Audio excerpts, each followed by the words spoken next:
Two security guards tried to remove a quiet Marine mother from her own son's graduation. They thought she did not belong, until 12 Navy SEALs walked in and froze the entire room. No one knew her name. No one knew why she was there. But when those SEALs stood beside her in full formation, the entire ceremony stopped breathing, and that was just the beginning. What happened next exposed a buried military secret. One so dangerous, it had been erased from every record, but she lived it, and now the truth is coming out. Who was she? What did she know?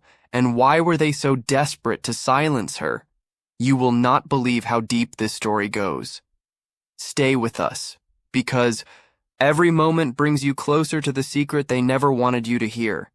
Watch till the end, before it disappears.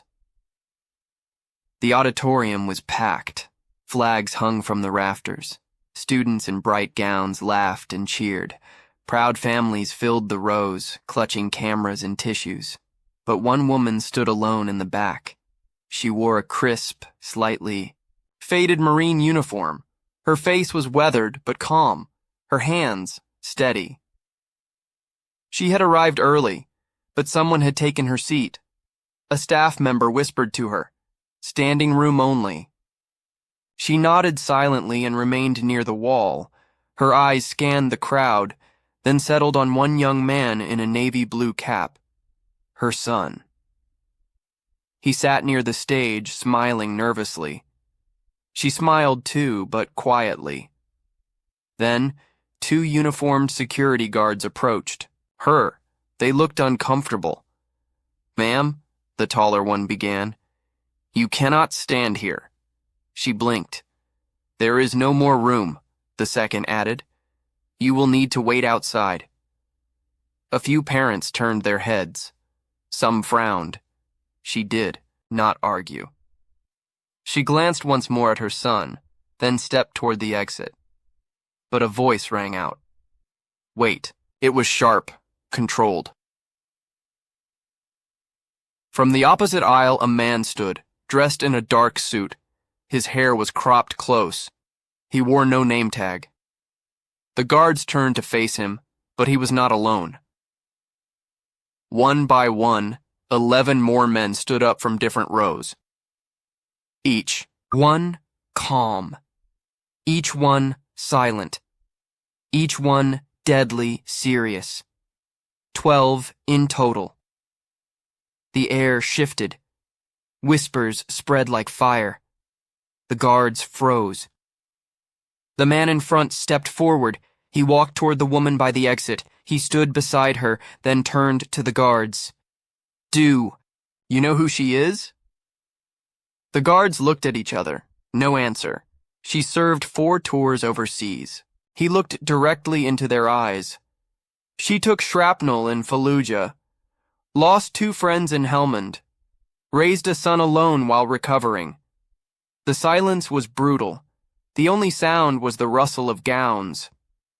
"She is not leaving," one of the guards stammered. "We are just following policy." The man nodded. "So are we." He turned to the audience.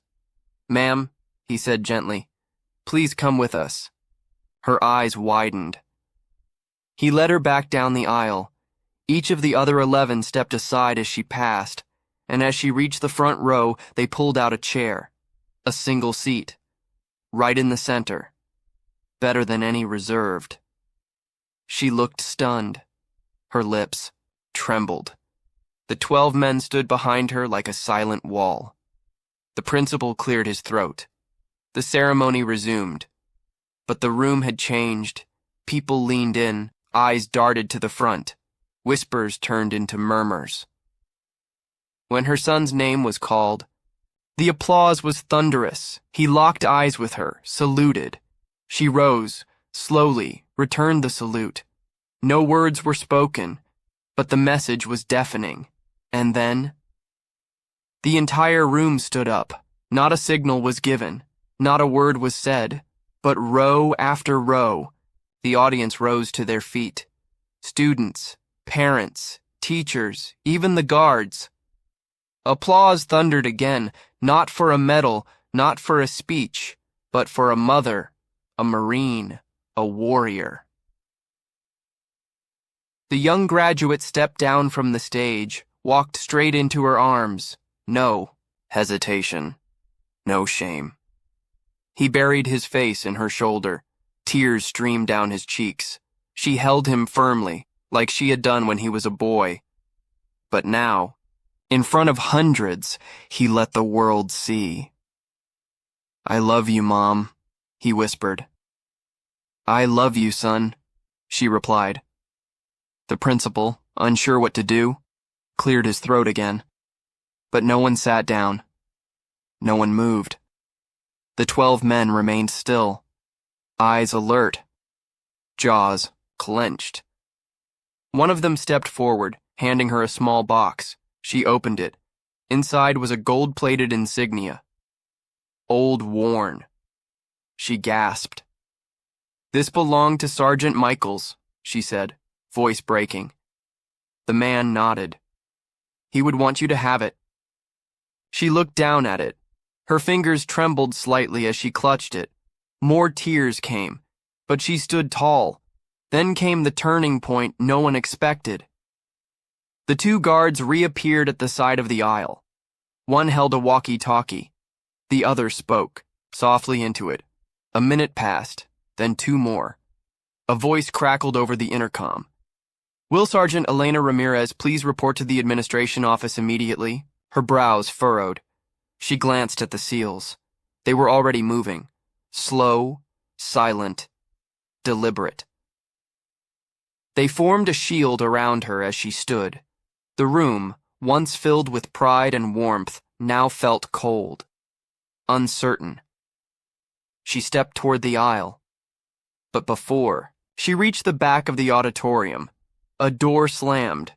2 men in suits entered. No uniforms, no badges, just sharp eyes and clenched jaws. The lead one held up a folded piece of paper, approached the principal, whispered something in his ear.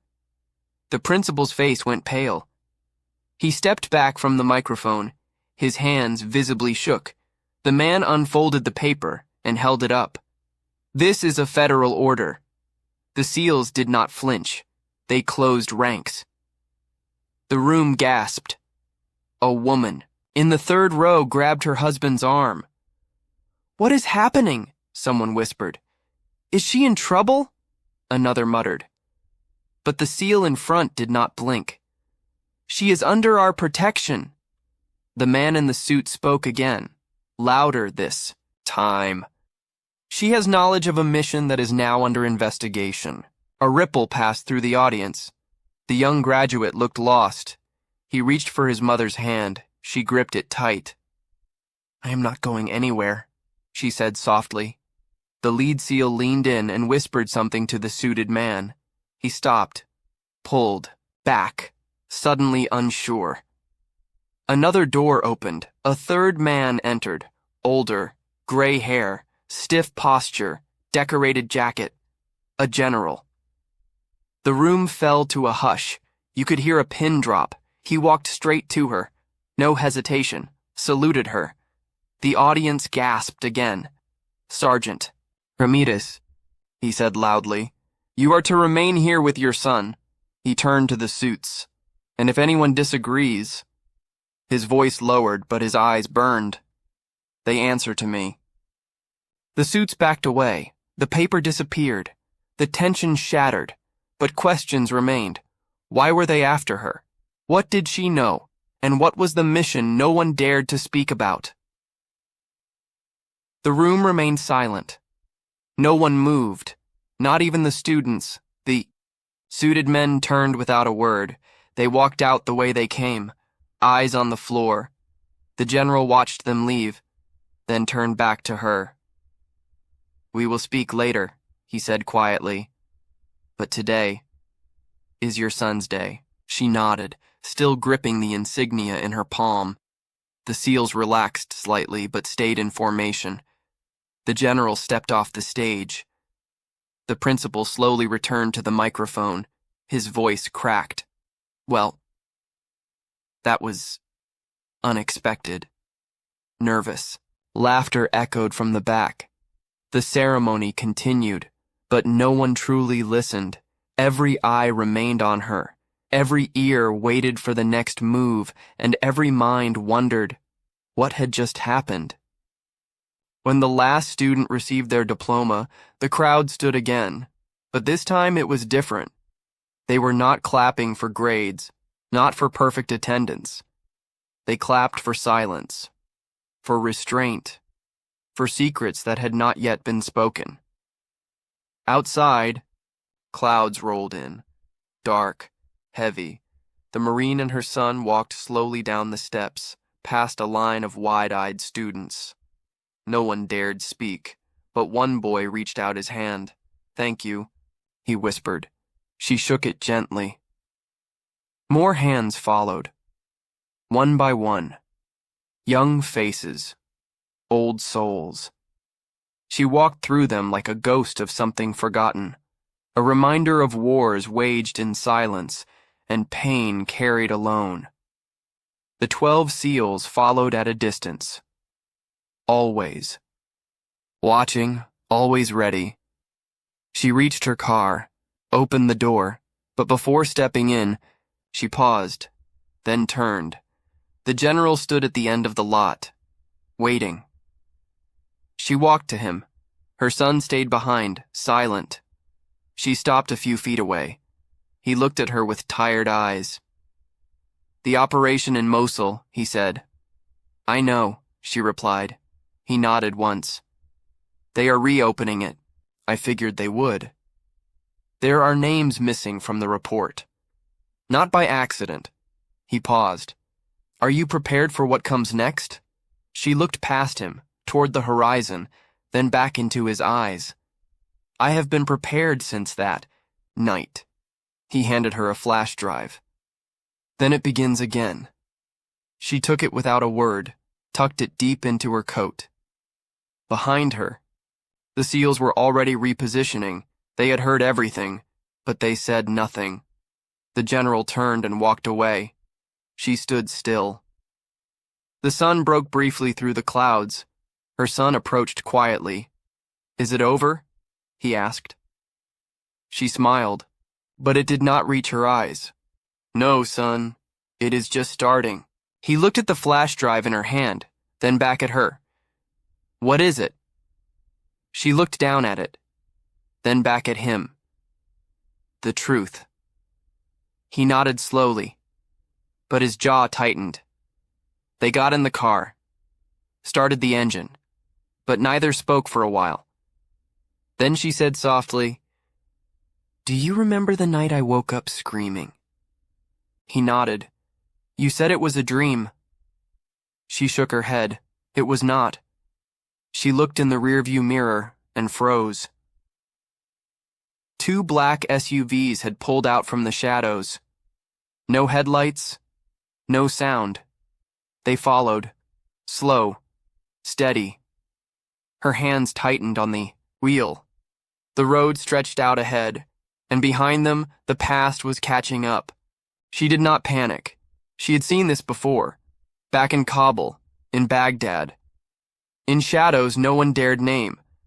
Her foot pressed gently on the gas. She did not speed. She did not swerve. But her mind was racing. Her son turned to look behind them. "Mom, I see them," she said calmly. "How do they know?" "They always know." The SUVs held formation, exactly 3 car lengths behind. Not closer, not further. It was a message, a warning, or an invitation. She made a right turn, then a left. Another. Right. The black vehicles mirrored her perfectly. No mistakes, no hesitation. Her son's breath grew shallow. His voice cracked. "Should we call someone?" She shook her head. "No phones." He glanced at the glove compartment. "There is a pistol in there." "I know." He stared at her. "You are not afraid?" "I am always afraid. But I never freeze." The sky darkened again. Thunder growled, somewhere in the distance. The road narrowed ahead. Trees lined both sides, no streetlights, just the hum of tires and the silent threat behind them. Suddenly, headlights flashed from the opposite direction, another SUV, this one barreling straight toward them.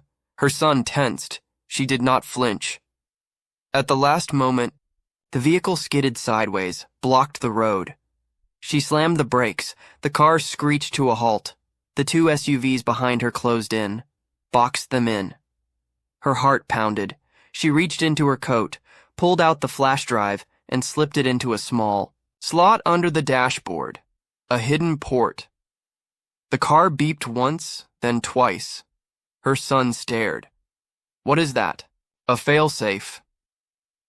Failsafe for what? She looked him in the eyes. For if they caught me before I was ready. The car's screen lit up. A countdown appeared. Seconds. She opened her door slowly. So did her son. Rain began to fall. Light. Steady. Footsteps. Approached from all sides. Black boots, dark suits. One man stepped forward. No umbrella, no badge, just cold eyes. Sergeant Ramirez, he said, you have something that does not belong to you. She smiled. I always do. His lips curled into something between a grin and a threat. The drive. She shook her head. It is gone. You are lying. She tilted her head slightly. If I was lying, would I still be standing here? He stepped closer. I will ask you one more time. But then the car behind her beeped again. The screen blinked. Upload complete. Tau 86 servers, 17 countries. One truth. The man stopped. Froze, his face drained of color. She nodded once, then whispered, You are too late. Behind the trees, a distant roar grew louder. Engines. Rotors. The ground trembled. A black helicopter emerged above the treetops, marked with no flag, no name, only shadows. Her son looked up in awe. The suited man stepped back, shouting into his earpiece. Too late. A spotlight flashed on. A voice boomed from the sky. Step away from the targets. This is your only warning. The suits scattered. Some ran for their vehicles. Others reached for weapons, but none dared fire. The helicopter lowered. Ropes dropped from its side. And then, figures descended. Fast. Precise. Tactical. SEALs. More than 12. This was not a detail. It was a message. She smiled at her son. Time to go. He hesitated, then nodded. She grabbed his hand. Together they ran into the clearing. The men in suits shouted, aimed, hesitated. No orders came, no shots fired. The SEALs pulled them up into the bird. The rope vanished. The chopper rose. Rain streaked. Sideways through the wind. The car below exploded in flames. The drive had been a decoy. The real one was already gone, in motion, spreading. And as they disappeared into the clouds, her son asked one final question. What was on that drive? She looked out the window, eyes full of ghosts, and said, The real reason we went to Mosul. The helicopter sliced through the sky. Below them, sirens wailed in the distance, too late, too scattered, too powerless. Inside the bird, her son sat, beside her shaking, but not from cold, from the weight of it all. He stared at his mother like he had never seen her before. What happened in Mosul, Mom? She looked at him. Not as a child, not even as a son, but as a man. He deserved the truth, or at least part of it. There was a mission, she began, off the books. No call signs, no backup. We were told it was an intel extraction. She paused, swallowed hard. But what we found was not intel. Her son leaned closer. Then what? A prison. He blinked. A prison? She nodded slowly. Not ours. Not theirs. Something else. The cabin fell quiet. Even the SEALs looked uneasy. She continued. There were children inside. Dozens. Barely fed. Terrified. Some spoke Arabic. Some didn't speak at all. Her son's face paled. Why were they there? Her hands tightened into fists. We asked the same question, but the higher-ups told us to leave them. She turned to the window. They ordered us to torch the place. Silence. He could not speak. She looked back at him. Your godfather, Michaels, refused. He was shot in the back. Her voice cracked. We saved who we could, but not enough. Not nearly enough. The SEALs around them lowered their eyes. They had heard rumors, but not like this. She pulled something from her coat, a folded photo, black and white faded. She handed it to her son. Children, lined up against a wall, eyes wide. One girl was holding a doll made of straw and thread. What happened to them? He whispered. They vanished, she said softly. The next day, the facility was gone, like it never existed, and everyone who spoke about it disappeared. He stared at her. You stayed quiet? I had to. For you. But now, it is out. The flash drive, the upload, the world would see. The world would ask questions, and answers would shake foundations. Suddenly, the pilot's voice crackled over the comms. We have a tail. The general's voice followed. Brace yourselves. They are not giving up. The helicopter tilted, sharp, hard. Her son gripped the seat. Outside, 2 fighter jets appeared in the distance, unmarked. Not American, not civilian. A voice came through the emergency channel. Turn over the target or be destroyed. The SEALs moved instantly, locked down, prepared. The general barked, You have 30 seconds. Her son's eyes went wide. They will shoot us down? She nodded once. Unless we do something first. She turned to the SEAL beside her. Do you have the secondary unit? He handed her a black case, fingerprint locked. She opened it. Inside, a transmitter. She flipped a switch. The helicopter jolted once, then leveled. Outside, the jets slowed. Their engines dimmed. One peeled off. The other began to spiral. Smoke trailed behind. Her son stared in disbelief. What did you just do? I changed the rules. She looked at him. No more silence, no more hiding, no more fear. Below them, cities passed like ghosts. But above them, truth was rising, and it could not be stopped. The city lights shimmered far below, flickering, like scattered stars beneath the storm. But in the cabin of the helicopter, all was still, heavy with truth, and the cost of revealing it. Her son sat quietly beside her. No more questions, just understanding. For the first time, he saw the woman behind the uniform, not just a Marine, not just a mother, but a guardian of something far bigger than herself. The general stepped forward from the cockpit. His expression was calm, measured. There is no going back now, he said. She nodded. I never intended to. He handed her a secure device. This will ring once. Only once. When it does, follow the instructions without hesitation. She accepted it. No fear, just clarity. Her son looked between them. Where do we go now? The general's voice was quiet, but firm. To a place where stories like this do not die. The helicopter began its descent, not into a city, not into a base, but into a private airfield nestled between mountains, hidden, guarded, safe, for now. As the wheels touched down, The SEALs moved first, perimeter secured. Dark SUVs waited at the edge of the tarmac, but this time they were allies. She stepped off the chopper slowly. The wind tugged at her coat. Her boots hit the ground. Her son followed. The general joined them, then turned to her. "You did the right thing." She met his eyes. "But it will cost us." He nodded. "It always does." She looked back at her son.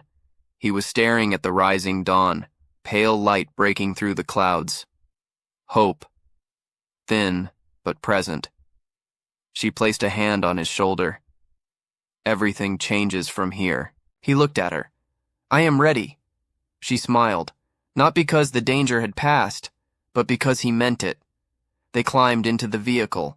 Doors closed. Engines hummed. And as the convoy rolled away from the airfield, a voice came over the encrypted. "Line soft, gravelly. This is Athena Station. We received the broadcast. The files are safe. The truth is in motion." The general glanced at her. She nodded once, then sat back, closed her eyes, and whispered to herself, "No more secrets. No, more silence." And as the horizon grew brighter, the world began to wake. One truth at a time.